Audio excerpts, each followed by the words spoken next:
What would you do if the one person who saw the truth with his own eyes was the only man in the city powerful enough to make sure it could never be buried? Drop a comment telling us whether justice should ever bend for money, because what happened at 8:17 a.m. on October 14, 2025, outside the Franklin County Courthouse in Columbus, Ohio, changed a little girl's life, destroyed a political dynasty, and forced one spoiled young man to look at the damage he had spent 19 years being protected from. People still talk about that morning in Columbus like it happened in slow motion. Hit that subscribe button if you believe the truth has a way of catching up to everyone. The sky was gray, the pavement was still slick from a light dawn drizzle, and the city smelled like wet concrete, exhaust, and burnt coffee from the vendor cart parked outside 345 South High Street. The traffic light at the corner of High and Mound had just turned red for northbound cars. The school crosswalk signal chirped. A little girl with a purple-blue backpack and glittery silver Skechers squeezed her grandmother's hand and stepped off the curb. Her name was Mia Torres. She was 8 years old, missing her two front teeth, obsessed with sea turtles, and carrying a folded permission slip in her backpack because her class was supposed to visit COSI that Friday. Like this video if you believe children should never pay the price for adult arrogance. Mia's grandmother, Rosa Torres, had wrapped a navy cardigan around her shoulders against the chill. She was 59, recovering from knee surgery, and she walked carefully. They were already 3 steps into the crosswalk when the sound split the morning. It was not a horn. It was worse. It was the hard, violent growl of a powerful engine accelerating into a place where nothing should have been moving fast at all. Share this with someone who needs to see what accountability really looks like, because the next 3 seconds would become the most replayed surveillance clip in the county.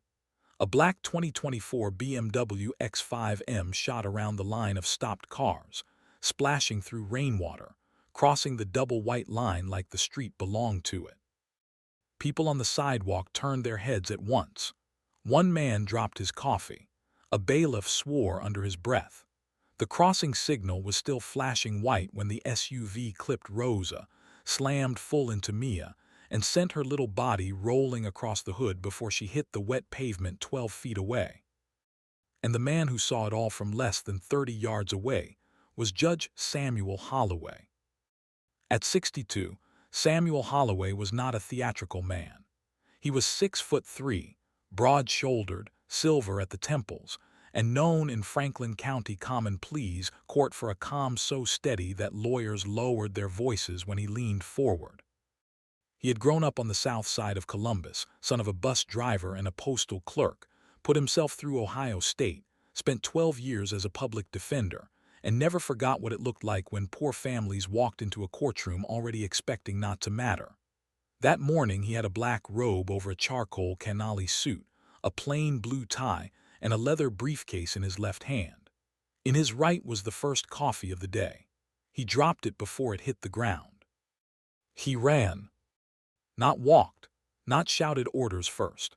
Ran. His robe flared behind him as he crossed the lane, shoes splashing through rainwater and shattered plastic. Rosa Torres was on her knees screaming Mia's name in Spanish, her palms skinned raw. The BMW had finally stopped halfway through the intersection. Its hazard lights blinked with cold, stupid politeness while steam rose off the hood. The driver's door opened, and out stepped Blake Langston. 19 years old, 6'2" like his father, fresh fade haircut, Moncler puffer vest over a white rude hoodie, Rolex Oyster Perpetual on his wrist. He looked like the kind of young man who had never once been told no and believed every room should thank him when he entered it. His father was Councilman Victor Langston, District 3, the smiling reformer with expensive cufflinks and a habit of calling every camera by its first name. Blake's first words were not, "Oh my God." They were not, "Call an ambulance." They were, "She came out of nowhere." If that makes your blood boil, drop a comment telling us the moment you would have lost patience, because everyone standing there felt the same thing at once. Judge Holloway ignored him. He knelt beside Mia. There was blood at her hairline, rain mixing pink across the crosswalk paint. Her left leg lay at an angle no child's leg should ever make. She was conscious for exactly 2 seconds, long enough to let out a thin cry that silenced the whole block. Then her eyes fluttered and rolled. Holloway slipped off his robe, folded it under her head to keep it off the wet asphalt, and pressed 2 fingers to her neck. Pulse. Fast. Thready. He looked up and barked, "Marcus, lock this in TERS. Action down. Nobody moves that vehicle. Officer, I want traffic cams, courthouse cams, storefront cams preserved now." Bailiff Marcus Bell, a former Marine with shoulders like a refrigerator, was already moving. Officer Tiana Brooks from Columbus PD had been walking a witness in through the side entrance. Her body cam was on. She pivoted toward Blake and said, "Sir, step away from the vehicle and keep your hands where I can see them." Blake stared at her like the sentence had been delivered in another language. Then he looked at Judge Holloway and made the mistake people would replay online for days. "Do you know who my father is?" The street went quiet in the ugliest way, not silent, quiet, the kind of hush filled with anger, disbelief, and phones being lifted to record. Judge Holloway rose slowly to his full height, rain darkening the shoulders of his shirt. He did not raise his voice. He did not need to. "A last name can open a door, young man," he said, looking Blake dead in the eye, "but it cannot close a wound." That line would be quoted on local radio before noon. The ambulance arrived in 4 minutes. To Anna Torres, Mia's mother, it would feel like 40. She was 32, worked overnight inventory at a Target warehouse on Alum Creek Drive, and had just gotten home from a 10-hour shift when Rosa called, screaming so hard she could barely form words. By the time Anna raced to Nationwide Children's Hospital in black scrub pants and a faded maroon zip-up, her daughter was already in Trauma Bay 3 with a fractured left femur, a cracked pelvis, 2 broken ribs, a concussion, and a liver laceration the doctors were monitoring minute to minute. The fluorescent lights above her looked too bright. The disinfectant smell made her sick. A child somewhere else down the hall was crying. A monitor beeped like a countdown nobody wanted to hear. Dr. Priya Nair, pediatric trauma surgeon, met Anna with the kind of face good doctors wear when they are trying to deliver the truth without breaking the person receiving it. "She's alive," Dr. Nair said first, because she knew that had to come before anything else. Then she said the harder parts: surgery, blood loss, recovery measured in months, not weeks, physical therapy, night terrors were common. Children healed, but children also remembered. Meanwhile, outside the trauma doors, Rosa sat with her hands shaking so hard that the styrofoam cup of water in her lap rippled every few seconds. She kept whispering the same sentence. "I had her hand. I had her hand." Mia's 12-year-old brother Lucas arrived 20 minutes later from school, still wearing his St. Mary's Academy hoodie, his cheeks wet, his mouth locked in a hard line that would not move for hours. He had been in the back seat of a neighbor's car, watching from half a block away. He would not talk about what he saw until weeks later. And at 9:03 a.m. Victor Langston arrived. He came through the hospital doors in a camel overcoat, polished black shoes, and the kind of expression politicians practice in mirrors. Not grief, not panic, control. Beside him walked Gerald Pike, one of the most expensive criminal defense attorneys in central Ohio, carrying a slim leather folder before any formal charges had even been filed. That told Judge Holloway everything he needed to know. Victor's first instinct was not accountability, it was containment. Holloway was standing near the nurse's station when Victor approached. The councilman lowered his voice like the hospital itself might be persuaded to collaborate. "Sam," he said, using a familiarity Holloway had never granted him, "this is a tragedy. Let's not make it a spectacle." Holloway stared at him for a full beat. "A child is in surgery," he said. "The spectacle is what your son did in broad daylight." Victor glanced toward Anna and Rosa, then back. "We can handle the medical bills, private rehab, counseling, whatever they need, quietly." That was the moment Judge Holloway understood the full shape of the rot. It was not just that Blake had hit Mia. It was that Victor Langston had walked into a children's hospital and tried to turn catastrophe into paperwork. Holloway stepped closer, voice level enough to freeze water. If you say the word quietly again in this building, Councilman, I will make sure every camera in Ohio learns how loudly you tried to buy silence. People nearby heard enough to start whispering. Hit that subscribe button if you've ever watched someone mistake wealth for immunity, because this is where the story stopped being a traffic case and started becoming something far bigger. By 10:14 a.m., the first surveillance review had begun in a conference room at the courthouse. Officer Brooks, Marcus Bell, an assistant prosecutor named Naomi Reed, and a digital forensics tech from County It pulled footage from the courthouse exterior cameras, the traffic cam, and a private security feed from a Fifth Third bank across the street. Judge Holloway should not have been in that room for long, and he knew it. As a witness, he would have to recuse himself from any direct judicial involvement in Blake Langston's criminal case. But before stepping back, he made sure one thing happened first. Nothing disappeared. On one screen, the crash played from above. Mia and Rosa had the signal. The line of cars had stopped. Blake's BMW moved left, crossed into the oncoming turn lane, accelerated around a city bus, and entered the crosswalk against a solid red light at 39 miles per hour. On another screen, Officer Brooks' body cam showed Blake stepping out with his phone still in his hand, glancing first at the dent on his front fender before looking at Mia. That detail turned Naomi Reed's face cold. "Freeze that," she said. Zoom. The third screen was the one that changed everything. It came from Jamal Price's white Amazon delivery van, which had been parked at the curb facing the intersection. Jamal, 34, father of two, had installed an aftermarket dual dash cam because his insurance company gave him a discount. His video had audio. It captured Blake's music thumping, the BMW engine revving, and Blake's own voice 2 seconds before impact. "Watch this," he said. Then came laughter from another young male voice on speakerphone. Then the hit. No one in that room spoke for several seconds. A clerk in the corner put a hand over her mouth. Marcus Bell stared at the screen like he wanted to reach through it. Naomi Reed whispered, "Vehicular assault just became the floor, not the ceiling." But there was more. Forensics pulled deleted text previews from Blake's synced infotainment system. One message sent at 8:16 a.m. to a contact listed as Ty F. Reed, red light. "Don't care, I'm already late." And suddenly the entire case changed. That afternoon, Judge Holloway signed a formal recusal order from any proceedings related to State of Ohio v. Blake Langston, case number 25 CR 18427.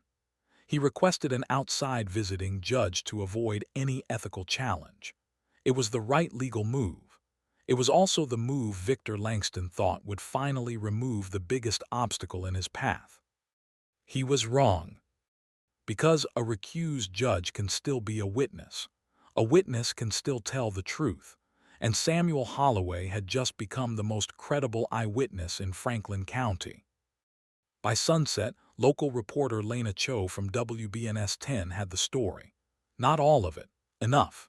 Councilman's son involved in serious crash injuring child near courthouse, the first Chiron Reed.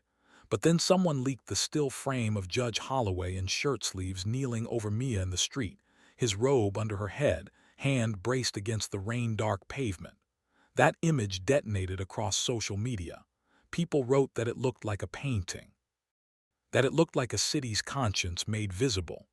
That it looked like the moment money realized there was finally a wall it couldn't climb. Victor Langston went on camera at 6:00 p.m. from the steps of City Hall. He called the crash a heartbreaking accident. He said his son was cooperating fully. He asked the public not to rush to judgment. He did not mention the red light. He did not mention the speed.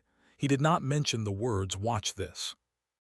And at 6:12 p.m., Jamal Price sent Lena Cho the dashcam clip. If you believe evidence is the great equalizer, like this video, because what that footage showed erased every polite word Victor Langston had tried to wrap around the truth. The clip aired at 10:03 p.m. with the audio slightly boosted, You could hear the wipers. You could hear the bass from Blake's speakers. You could hear him laugh. Columbus did not sleep much that night. By the next morning, flowers had appeared at the crosswalk. A stuffed sea turtle sat beside the pole where Mia had been standing seconds before impact. Handwritten cards leaned against the curb in the drizzle. One read for Mia. We saw. Another read, money is not medicine. Inside the Langston home in Bexley, a 4-bedroom Georgian with imported marble counters and a 3-car garage, Blake spent the morning convinced his father would clean it up like always. Victor had cleaned up the lake house vandalism at 16. He had cleaned up the St. Ignatius locker room fight at 17. He had cleaned up the reckless boating citation over the summer. All Blake had ever really learned was that consequences were for other families. He sat at the kitchen island in a black Nike Tech fleece while Gerald Pike outlined strategy in dry, expensive language. You do not speak to friends about this. You do not post. You do not apologize publicly. Remorse can be interpreted as admission beyond the agreed facts. Blake swallowed hard. I didn't mean to hit her. Victor turned from the espresso machine. Intent is not the issue now. Narrative is. Blake stared at him. Somewhere beneath the entitlement, something small and frightened shifted. She's okay, right? Neither man answered right away. That silence landed harder than any lecture. At Nationwide Children's, Mia came out of surgery just after noon. Her face looked impossibly small against the white pillow. Tubes, tape, bruising already blooming across her collarbone and forehead.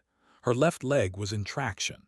When Anna saw her daughter's favorite bracelet sealed in a clear hospital bag beside the bed, bent nearly in half, she had to step into the hallway because her knees stopped working. Lucas stood in the doorway with a paper visitor's sticker peeling off his chest and whispered, "She looked at me before the car hit. She was smiling." That detail broke Rosa completely. 3 days later, the formal charges came. Aggravated vehicular assault, reckless operation, failure to obey a traffic control device, distracted driving, and tampering review pending based on the phone evidence. Victor Langston held a private meeting with 3 political advisors and 2 donors. One of those donors owned the apartment building where Rosa lived. Within 48 hours, Rosa received a notice claiming her lease was being reevaluated for property renovations. It was subtle enough to deny, cruel enough to understand. Naomi Reed saw the pattern immediately. So did Judge Holloway when Marcus Bell quietly brought it to him off the record as a citizen concern. Holloway could not intervene in the criminal case. He could, however, connect people. By noon, a legal aid attorney named Marisol Vega had taken Rosa's housing file pro bono. By evening, Lena Cho had started asking questions about donor pressure. By night, Victor Langston understood the problem with trying to intimidate poor families in a city that had just watched your son hit a child on video. Every move looked guilty. And still he kept moving. At the arraignment, Blake entered through a side door wearing a navy suit that probably cost more than Anna Torres paid in rent.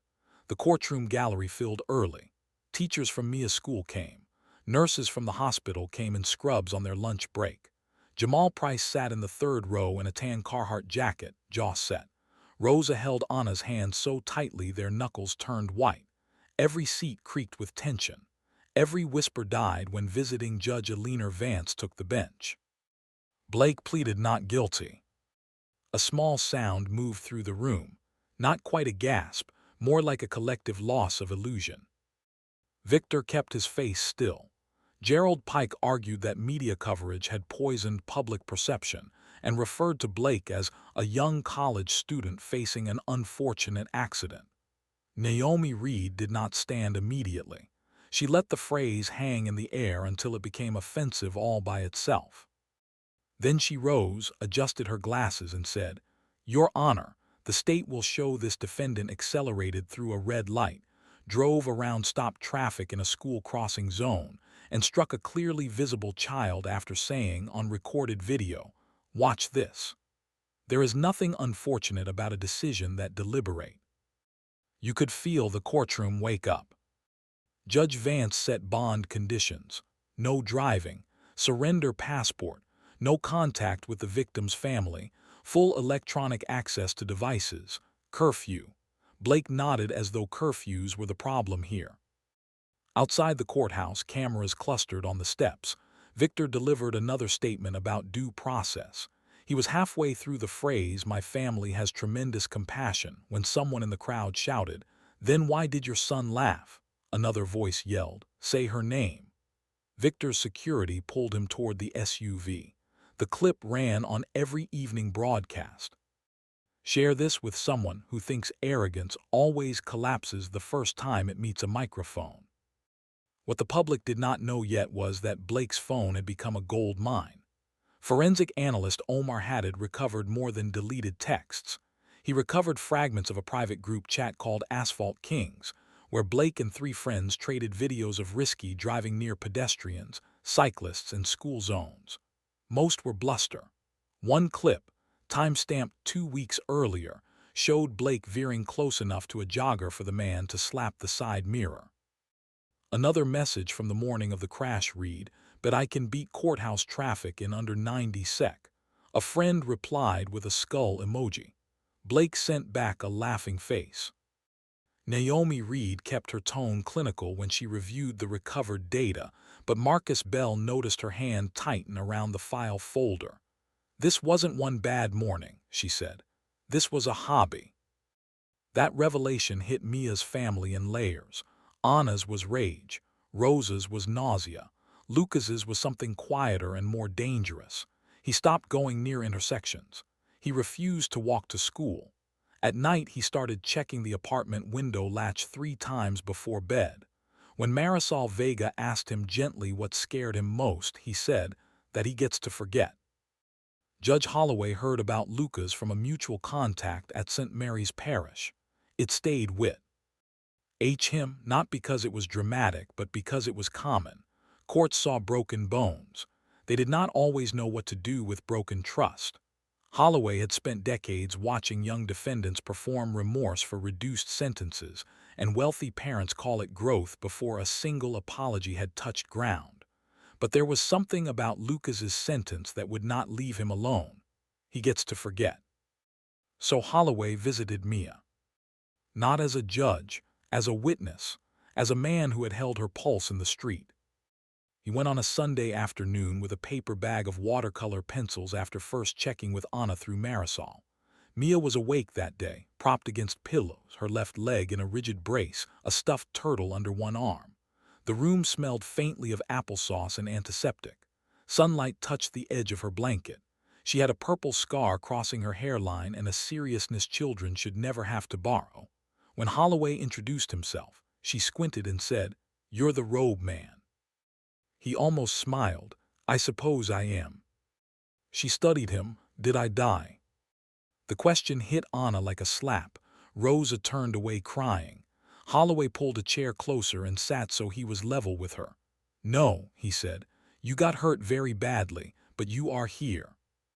Mia nodded like she was sorting pieces that did not fit. "I had the walking sign." "Yes." "Then why did he go?" Nobody in the room answered for a second, because that was the question at the center of the whole case. Not legal, human. Holloway finally said, "Because sometimes people are taught that the world will move for them, and then one day they meet the truth." Mia looked down at her bandaged hand. "Will he see me?" Anna started to say something protective, but Holloway lifted a hand slightly. Not to silence her, to ask permission with his eyes. Anna gave the smallest nod. "Yes," Holloway said. "If the law does what it's supposed to do, he will." That sentence would shape everything that came later. A week after that hospital visit, Victor Langston made his biggest mistake yet. He tried to turn the courtroom into a stage and forgot that stages come with lighting. Through Gerald Pike, he floated a proposal for private mediation and a charitable settlement that would include full medical costs, a college fund for Mia, and a confidential resolution. It sounded generous. It was poison. Confidential meant sealed. Sealed meant no public hearing. No public hearing meant no full airing of the recovered phone data, no testimony about the group chat, no public understanding of how close Blake had come to killing a child because he found risk entertaining. Anna said no in under 10 seconds. Victor then did what proud men do when denial starts to crack. He blamed the vulnerable. An anonymous source fed a local blog the claim that Rosa had stepped into the crosswalk prematurely and that Mia had pulled away unexpectedly. The story lasted 3 hours before the surveillance frames destroyed it, but the damage was not in the article. It was in the cruelty. Rosa saw it on her phone and vomited in the sink. That night, Judge Holloway sat alone in his study at home with the dashcam clip paused on a dark screen. His house in German Village was modest for a man of his status. Brick exterior, maple shelves, jazz records, one worn recliner that had survived 3 apartments and a marriage. On the mantel sat a photo of his younger sister Denise, taken in 1984, standing beside a bicycle with streamers on the handlebars. She had survived being hit by a speeding driver at 13, but she walked with a cane the rest of her life. Holloway did not talk about it often.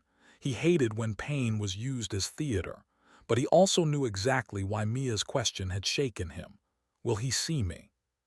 He leaned back, listened to the rain at the window, and made a decision that would shock nearly everyone who later heard about it. He requested permission from Judge Vance and both legal teams for a post-plea restorative accountability session if and only if Blake accepted responsibility in open court. Not a shortcut, not a replacement for sentencing. A supplement, face-to-face, victim-centered, recorded, structured, no surprises. Most defense attorneys hated the idea because it stripped away abstraction. Most politicians hated it because it made suffering impossible to rebrand. But Holloway believed something simple. Some defendants only understand what they've done when the human cost is allowed to stand up and speak without interruption. Gerald Pike rejected it immediately. Blake asked to hear more. And that was the first crack his father could not patch. Drop a comment telling us whether real justice should include facing the people you hurt. Because Blake Langston was about to encounter something no amount of family money could soften. The preliminary hearing brought another revelation. Naomi Reed called Officer Brooks, Jamal Price, Omar Haddad, and finally Judge Holloway as eyewitnesses.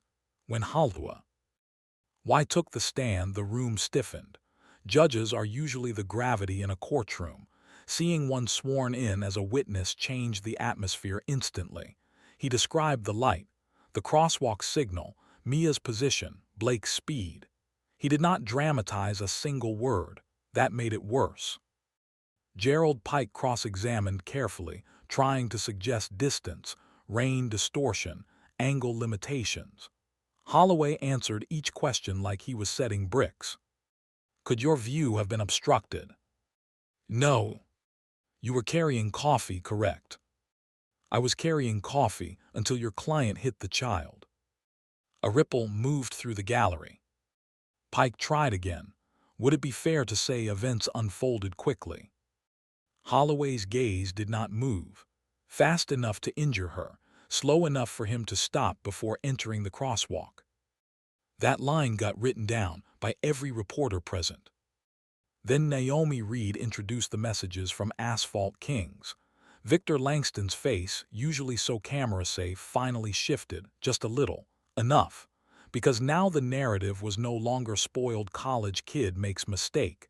It was repeated recklessness, pattern, entertainment, privilege with horsepower. Judge Vance bound the case over for trial and expanded conditions. As the hearing ended, Blake turned toward the gallery for the first time, not toward cameras, toward Mia's family. Anna held his stare. Rosa did not. Lucas did, long enough that Blake looked away first. That night, for the first time since the crash, Blake dreamed of the sound, not the impact. The backpack zipper scraping metal as Mia rolled across the hood. He woke at 3:12 a.m., sweating through his t-shirt, and went downstairs for water. From the hallway outside his father's office, he heard voices. Victor was on the phone. No, he was saying. A limp heals. Scandal doesn't. Keep pressure on Pike. We need a plea on negligent optics, not criminal malice. Blake froze. A limp heals. For a second the whole house seemed to tilt. The marble floors, the framed campaign photos, the tasteful art his mother had once chosen before leaving Victor years earlier. Blake stood in the dark and realized something ugly and clarifying. His father was not trying to save him. He was trying to save himself. The girl in the hospital bed was a line item inside a political emergency. That was Blake's real beginning. Not redemption, not yet, but beginning. The next morning he skipped Gerald Pike's media prep and drove, illegally, stupidly, impulsively, in a backup Audi his father had forgotten to collect keys for. He parked 3 blocks from Nationwide Children's and sat in the car for 27 minutes staring at the entrance, watching parents hurry in with overnight bags and flowers and tired faces. A father carried a little boy in Spider-Man pajamas. A nurse on break cried into her phone near the hedge. Blake felt like an intruder in a country where he did not speak the language. He never made it inside. Marcus Bell was there by coincidence, visiting a cousin in oncology. He recognized Blake immediately. For a long second the two men just looked at each other across the parking lot. Then Marcus walked over, slow and deliberate. "You here for cameras?" Marcus asked. "Or conscience?" Blake flinched. "I just wanted to know if she—" Marcus cut him off. "No, you wanted relief. There's a difference." Blake swallowed. "I didn't mean for it to happen." Marcus nodded once. "That sentence is where boys start. Men go one sentence further." Blake frowned. Marcus stepped closer. "Say the next part." "Nothing." Marcus's jaw tightened. "Say it." Blake looked past him toward the hospital doors, his voice suddenly smaller than the body it came from. "I chose what caused it." Marcus said nothing for a beat. Then, "Now you're speaking English." That exchange lived in Blake's head for weeks. Back in court, pressure kept building. Lena Cho uncovered 2 prior complaints against Blake for speeding near the same downtown corridor, neither of which resulted in formal charges after a warning from a city sergeant later linked socially to Victor Langston. WBNS aired the report with split-screen photos of the crosswalk and Mia's physical therapy room. Public fury surged. City Council called a special ethics review. Protesters gathered outside Langston's district office with homemade signs. "See her. Red means stop. Power is not brakes." Inside all that noise, the quiet damage kept spreading. Anna lost shifts because of hospital visits. Rose's blood pressure spiked. Lucas started drawing the same image in school over and over, a traffic light frozen on red.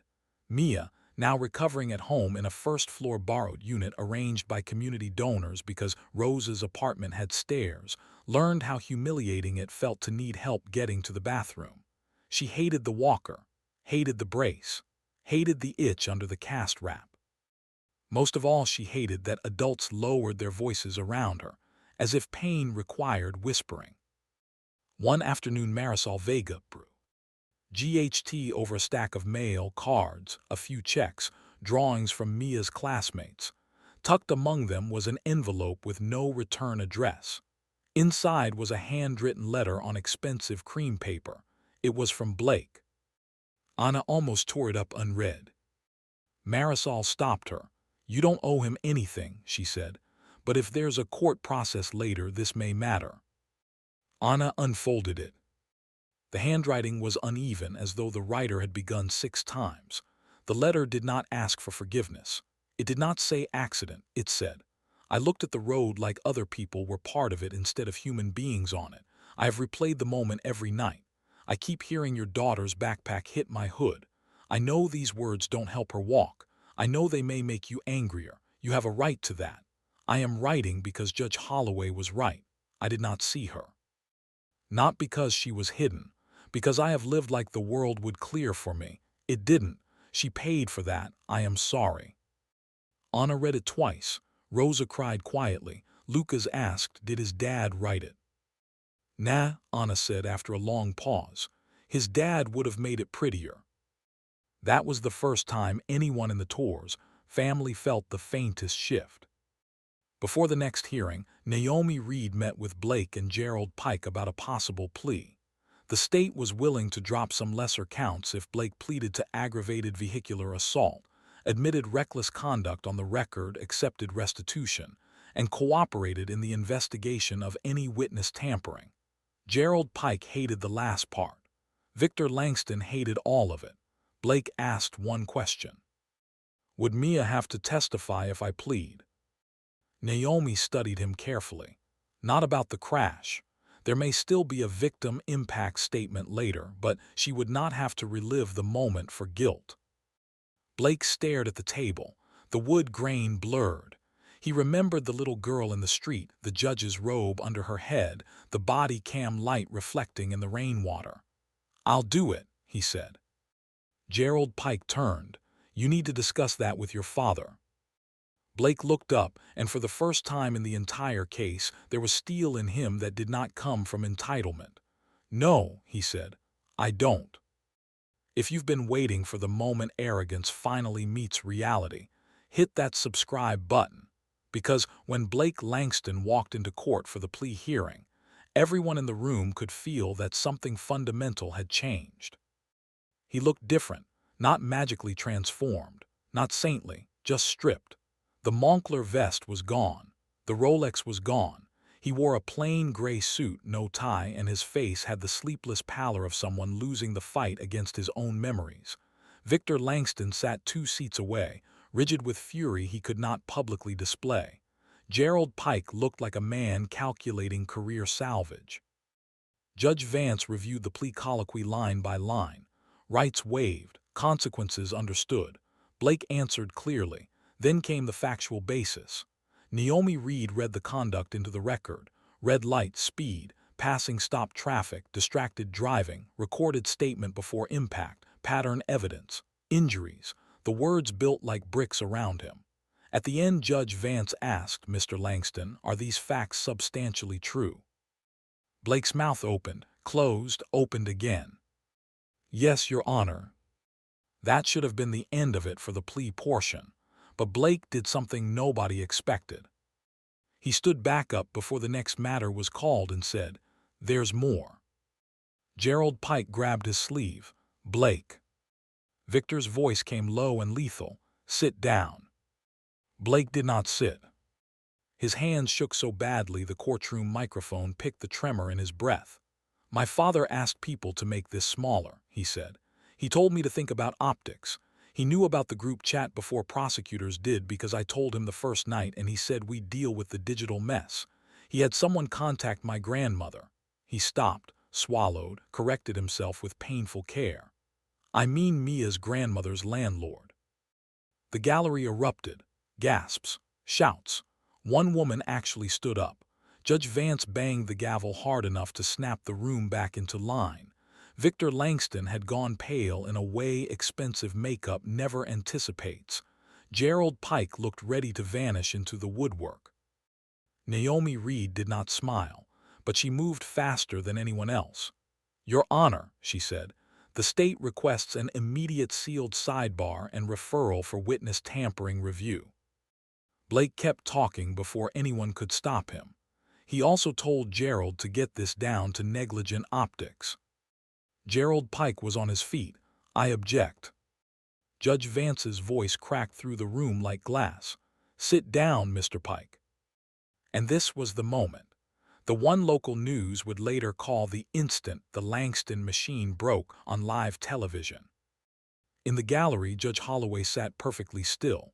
He did not look triumphant. He looked sad, like a man what? Ching a house collapse exactly as predicted, with innocent people still standing too close to the dust. The witness tampering investigation moved so fast it made Victor dizzy. Search warrants, phone records, donor communications, quiet interviews that were not quiet for long.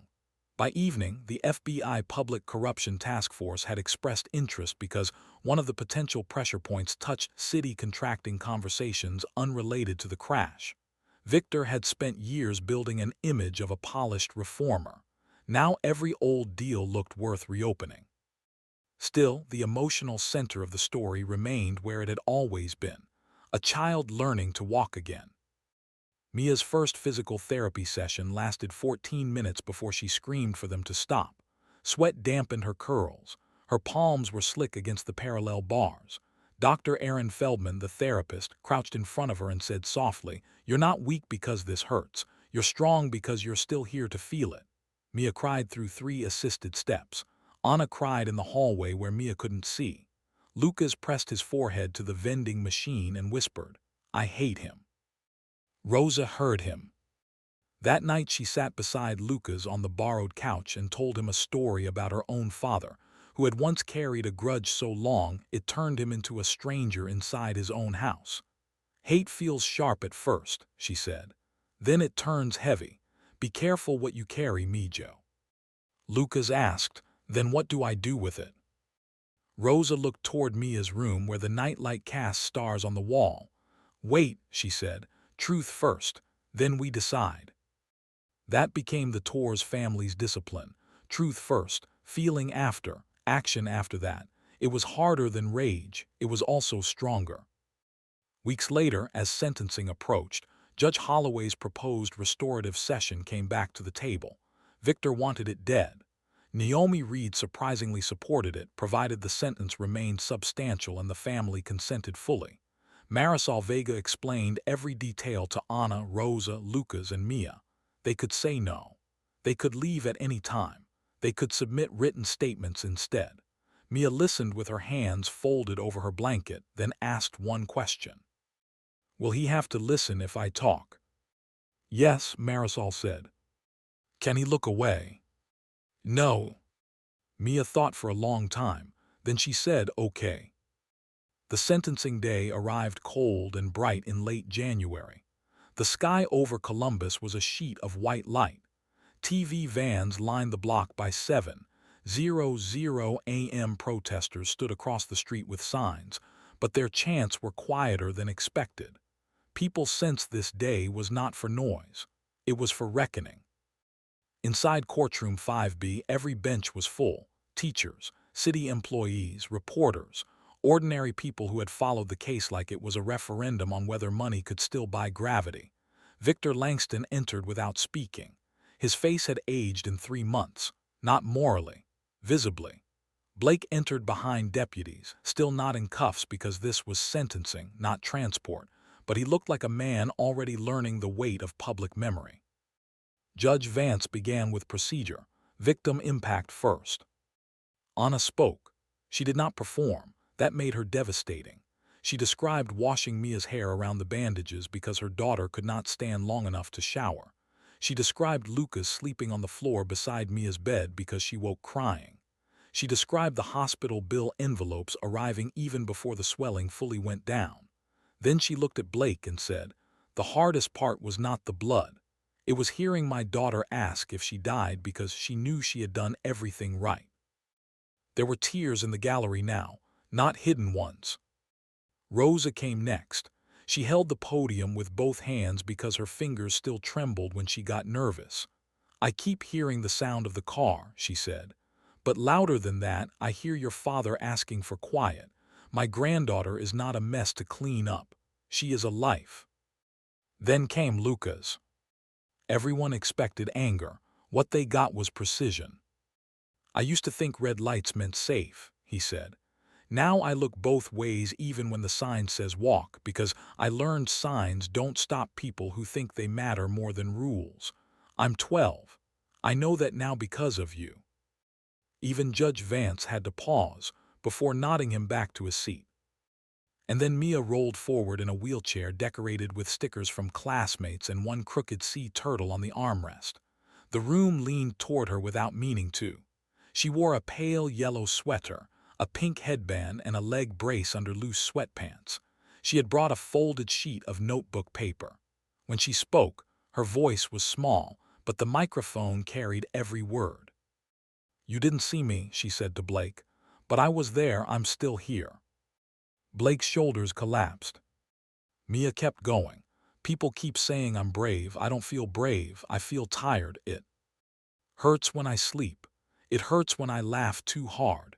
It hurts when my friends run ahead of me in the hallway and I can't catch up. I don't want you to go away and never think about me again. I want you to see me." The silence after that was so deep you could hear someone in the back sniffling. Then came the line nobody expected. "I don't want him destroyed," Mia said. "I want him useful." You could almost feel the entire courtroom inhale together. If that sentence hit you in the chest, like this video, because this was the moment the whole story changed from punishment alone to something far more powerful. Judge Vance blinked slowly and asked if Mia wished to say more. Mia nodded. "I want him to pay for what he did," she said, each word carefully chosen. "But I want him to help kids cross streets. I want him to go to hospitals. I want him to hear scary sounds and still stay. I want him to know my name forever." Blake was crying openly now. Not camera tears, not strategic tears, the ugly, shaking kind that makes speech impossible for a minute. Victor turned his head away as if emotion itself were a betrayal. Then Judge Vance invited Blake to speak. He walked to the podium like his shoes weighed 50 pounds each. He gripped both sides, stared down, and said nothing for so long the court reporter looked up. Finally, he lifted his head toward Mia. "My whole life," he began, voice cracked raw, "I thought consequences were delays, annoyances, problems to fix. I thought being sorry meant feeling bad in private until people moved on." He swallowed hard. "The first time I understood what I did was when I heard your brother say he can't trust a red light anymore. I didn't just hit you. I changed the way your family moves through the world." He turned toward Anna and Rosa. "My father taught me that image comes first, that if you say the right things, hire the right people, and wait, people with less power eventually get tired. I believed him because it kept working.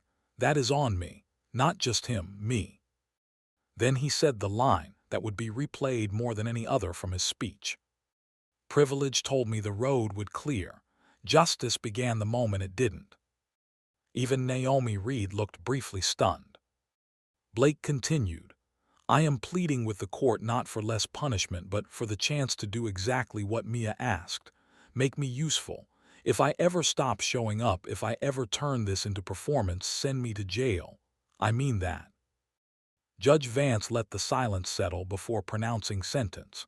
15 months in state custody, suspended after 90 days actual confinement contingent on full compliance with an 18-month intensive restitution and restorative accountability order. 5 years supervised probation. Permanent license revocation subject to future restricted petition, review no sooner than 8 years. Full restitution. Mandatory hospital trauma volunteer service after release, victim approved and supervised. 200 hours of crosswalk safety advocacy in public schools. A court-monitored scholarship fund for pediatric rehab named in Mia Tor's honor, seeded with liquidated non-essential assets from Blake's trust distributions. Weekly therapy. Public speaking ban on monetizing the case. Any breach would trigger the remainder of the sentence. The courtroom murmured. Some thought it was too much. Some thought it was not enough. Then Judge Vance added one more condition drawn from Holloway's earlier proposal. "Mr. Langston," she said, "upon completion of your custodial term, you will participate in the structured restorative session requested by the victim's family and overseen by retired mediator Judge Samuel Holloway. You will listen. You will answer truthfully. You will not leave until dismissed.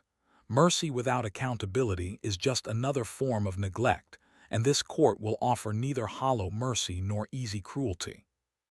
There it was, the quote of the day. Victor rose half out of his seat, outraged. "This is outrageous. This is political theater." Judge Vance's gaze could have cut steel. "Sit down, councilman, or I will have you removed from the courtroom you have spent 3 months trying to rearrange." He said.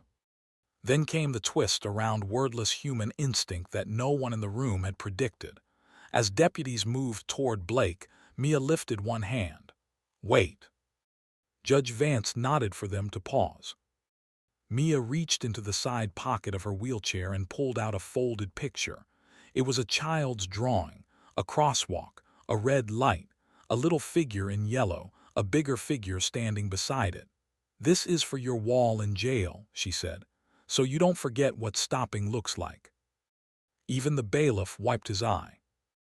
What happened next spread beyond Columbus because it was the kind of moment people say cannot be scripted. Blake walked to the deputies, then turned back to Mia and asked, "May I say one more thing?" Judge Vance allowed it. Blake looked at the drawing in his hand and then at Mia. "I will remember you. Our name forever," he said. "Not because the court ordered me to, because you stayed alive long enough to teach me who I had become." That was the day the internet stopped seeing him only as a villain and started seeing him as something more uncomfortable. A damaged product of power finally meeting responsibility. Not absolved, not excused, human. Which in some ways is harder to hate because now the question moves closer to home. How many people are one unpunished habit away from becoming Blake Langston in a different car, a different office, a different life? Outside, cameras swarmed. Inside, Victor Langston tried one final time to wrestle the narrative back. He accused the court of bias. He accused prosecutors of ambition. He called his son emotional, manipulated, vulnerable. He might have kept talking if two plainclothes agents had not approached him on the courthouse steps with a request to answer questions regarding witness intimidation and misuse of city resources. The image of Victor Langston, freezing mid-sentence, while cameras rolled, was on every station by dinner. Share this with someone who's ever wondered whether truth can corner power in public. Because that was the precise moment everyone in Columbus knew the story still wasn't over. Blake served 93 days. In county custody, he slept badly, ate worse, and discovered that stripped-down time has no interest in family reputation. Nobody cared who Victor Langston was in Unit C. They cared whether you cleaned your tray, whether you spoke respectfully, whether you pretended remorse in one breath and bragged in the next. For the first 2 weeks, Blake said very little. Then he started writing. He wrote to Mia once a week, though Marisol held the letters and only passed along what the family wished to receive.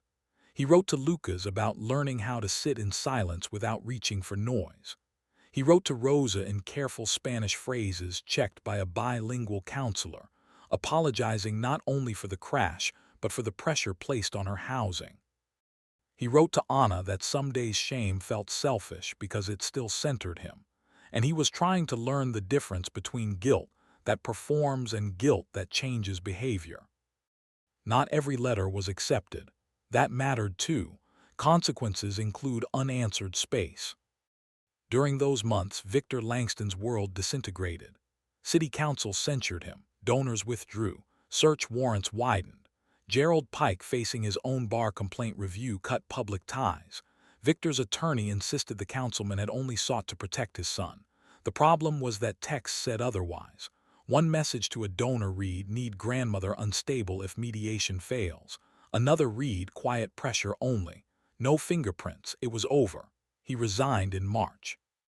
The public loved that downfall. Too much, maybe. There was schadenfreude in it, and some of it felt deserved. But Judge Holloway kept warning anyone who asked that punishing one man was not the same as curing the system that raised him. "Don't confuse a headline with reform," he told Lena Cho in an interview. "The point is not that Victor Langston was uniquely evil. The point is that too many rooms taught him he'd never be told no." That quote ran in the Sunday feature and hit hard. 3 weeks after Blake's release, the restorative session took place in a private conference room inside the courthouse annex. No cameras, no reporters, just those who needed to be there. Mia, Anna, Rosa, Lucas, Marisol Vega, Naomi Reed as observer, Judge Holloway as facilitator, and Blake with a probation officer. The room had beige walls, humming fluorescent lights, a pitcher of water no one wanted, and a long oak table scarred at the edges by decades of rings from coffee cups. Outside, spring rain tapped the windows. Inside, history waited for courage. Holloway began simply. "This room is for truth," he said. "Not image, not strategy. If you lie, we stop. If you minimize, we stop. If you listen, really listen, then maybe this room becomes the first place something honest begins." Blake nodded. Mia watched him with the sober focus of someone much older. For nearly 2 hours the Torres family spoke. Anna described the panic of not recognizing her daughter under swelling and blood. Rosa described waking at night with phantom pressure in her hand where Mia's fingers had slipped loose. Lucas described standing at every curb like it might betray him. Mia described the smell of the hospital wipes and how the wheels of her chair squeaked louder than her classmates' sneakers. None of them shouted much. Anger had matured into detail. Detail is harder to escape than rage. Then Holloway turned to Blake. "What did you hear?" Blake answered without looking for rescue. "That I broke more than bone. I broke routine, sleep, safety, trust. I made your family organize itself around damage I caused in under 5 seconds." Holloway nodded once. "What else?" Blake took a breath that sounded painful.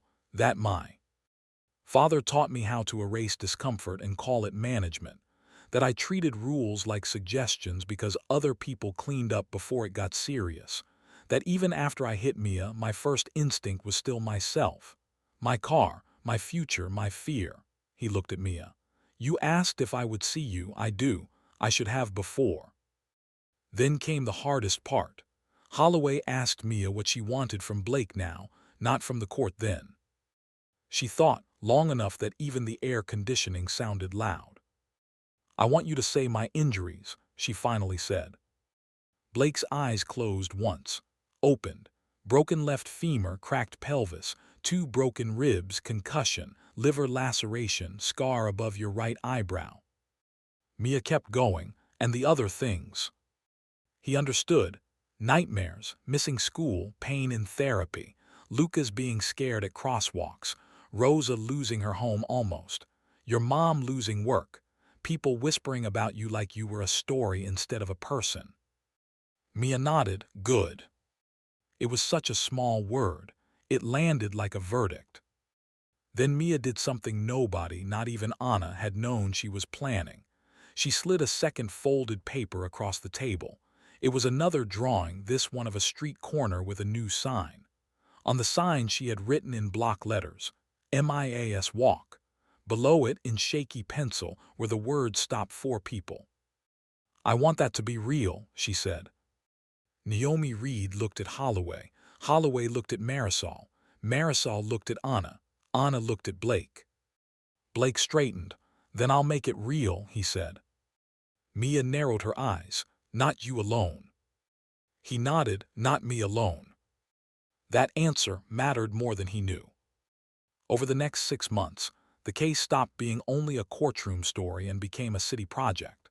Under court supervision and with community planning input, Blake liquidated a luxury watch collection and sold the BMW at auction, with proceeds directed into the Mia Torres Pediatric Mobility Fund. He volunteered, first awkwardly and then steadily, in pediatric rehab waiting rooms where nobody cared about his surname, and every family could smell fake remorse instantly. He stood at school assemblies and told rooms full of teenagers the unvarnished truth. You think the worst thing that can happen is getting caught. It is. The worst thing is hurting someone so badly that an entire family has to reorganize around your selfishness. Some kids rolled their eyes. Then he described the sound of the backpack. Nobody rolled their eyes after that. The city approved upgraded signage, flashing beacons, and raised pavement markings at the crash site. Lena Cho covered the ribbon cutting in June. The new sign did indeed read MIAS Walk. Mia attended with a custom cane decorated in sea turtle stickers because she had insisted on walking the final 12 feet herself. The crowd cheered when she did. Blake stood in the back, not on the stage, which was exactly where Mia had told him to stand. That day Judge Holloway spoke briefly and gave the line that ended up on posters, school newsletters, and even a mural later painted near Parsons Avenue. "When power forgets humanity," he said, "the law must remember it loudly." People applauded, But what made the moment unforgettable happened after the microphones went down. Mia looked over at Blake, who had stayed carefully outside every photo frame and crooked one finger at him. He walked over. She handed him a small laminated card. It was a copy of the original crosswalk drawing she had given him for jail, now signed in blue marker. "Keep this one in your wallet," she said. "Not your wall. Wallet means every day."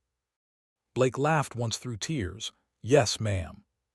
She tilted her head. "I'm 8. He nodded. "Exactly." The crowd around them smiled, some through tears, because everyone understood what they were seeing. Not a cheap, happy ending, but a child setting the terms of someone else's rebuilding. Victor Langston was indicted in July on charges related to witness intimidation, misuse of public office, and obstruction. His trial was messy, ugly, and deservedly public. He never really learned. Even after resignation, even after his son's plea, he continued speaking as if the real crime had been humiliation. Blake testified against him, calmly, factually, no vengeance in it. That may have hurt Victor more than anger would have. The father who had taught him to prioritize optics now had to watch his son choose truth over blood. When asked on the stand why he had decided to cooperate fully, Blake gave one sentence that ricocheted through every local paper. Because silence was the first language that nearly killed her. That was another quote people would never forget. By autumn, Mia had returned to school part-time. She still tired easily. She still limped on cold mornings. The scar near her eyebrow had faded from angry purple to pale silver. She hated when adults called it barely noticeable. To her, it was noticeable. It was hers. She had stopped hiding it with headbands. Lucas had started walking with her again, slow at first, then more naturally. Rosa moved into a stable, subsidized unit after the landlord case exploded publicly and donors backed off. Anna took a better daytime job at a medical billing office thanks to a hospital contact, impressed by how fiercely she had advocated for her daughter. And Blake, he kept showing up. That mattered more than speeches. He showed up to school assemblies in plain button-down shirts. He showed up at therapy fundraisers without trying to speak unless asked. He showed up for crosswalk safety audits at 7:30 in the morning with city engineers who still didn't trust him much, which was fair. He showed up at Nationwide Children's on Thursdays to help families carry bags, restock activity carts, and sit in waiting rooms where fear makes every minute louder. Some parents recognized him and turned away. He accepted it. Some confronted him. He listened. One father told him, "If my son had done what you did, I don't know if I could even look at him." Blake nodded and answered, "I understand." No defense, no self-pity, just the weight. Judge Holloway watched from a respectful distance. He did not crown Blake redeemed. Holloway had seen too much to confuse compliance with transformation, but he also knew the difference between a person curating change and a person submitting to it daily. Blake had started using public transit. He had cut ties with the old group chat crowd. He was in weekly therapy and, by all reports, honest there. He had testified against his father despite every family pressure to soften. Most importantly, he no longer treated Mia's existence as a chapter in his story. He understood he had become a small, ongoing footnote in hers. That was progress. In November, nearly 13 months after the crash, Mia wrote a letter as part of a school assignment about someone who changed her life. She did.